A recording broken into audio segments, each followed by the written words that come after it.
SC ST ఆధిక్య ప్రాంతాల్లో విద్యాభివృద్ధికి కేంద్రం తీసుకున్న చర్యలు ఏంటి? వెనుకబడిన జిల్లాల గుర్తింపు వివరాలను పార్లమెంటులో కోరిన ఖమ్మం ఎంపీ రఘురామరెడ్డి లిఖితపూర్వక సమాధానం ఇచ్చిన కేంద్ర విద్యాశాఖ సహాయ మంత్రి. న్యూఢిల్లీ దేశంలో విద్యాపరంగా వెనుకబడిన జిల్లాల గుర్తింపు, ముఖ్యంగా ఎస్సీ ఎస్టీ ఆధిక్య ప్రాంతాల్లో విద్యాభివృద్ధికి కేంద్ర ప్రభుత్వం తీసుకుంటున్న చర్యలపై Khammam MP Ramasahayam Raghurama Reddy parliament budget సమావేశంలో ప్రశ్నించారు. ఈ మేరకు సోమవారం లోక్సభలో ఈ అంశాలను ప్రస్తావిస్తూ కేంద్ర ప్రభుత్వం తీసుకుంటున్న చర్యలపై స్పష్టత ఇవ్వాలని కోరారు. దీనికి కేంద్ర విద్యాశాఖ సహాయ మంత్రి జయంత చౌదరి లిఖితపూర్వక సమాధానమిచ్చారు.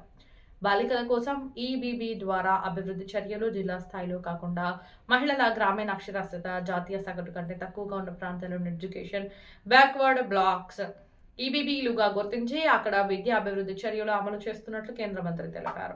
బాలికల విద్యకు ప్రాధాన్యం ఇస్తూ కస్తూర్బా గాంధీ బాలికల విద్యాలయాల కేజీబీవీలు ఏర్పాటు చేసినట్లు పేర్కొన్నారు. దేశవ్యాప్తంగా ప్రస్తుతం 5,269 కేజీబీవీలు పనిచేస్తుండగా వాటిలో 7.58 లక్షల మంది బాలికలు చదువుకుంటున్నారని తెలిపారు.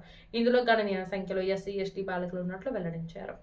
ప్రత్యేక ప్రోగ్రాం ద్వారా అలాగే ఆస్పిరేషనల్ డిస్ట్రిక్ట్ ప్రోగ్రామ్ బ్లాక్ల ద్వారా వెనుకబడిన ప్రాంతాలు విద్యతో పాటు మౌలిక సదుపాయాల అభివృద్ధికి ప్రత్యేక దృష్టి సారిస్తున్నామని కేంద్ర విద్యాశాఖ సహాయ మంత్రి వివరించారు.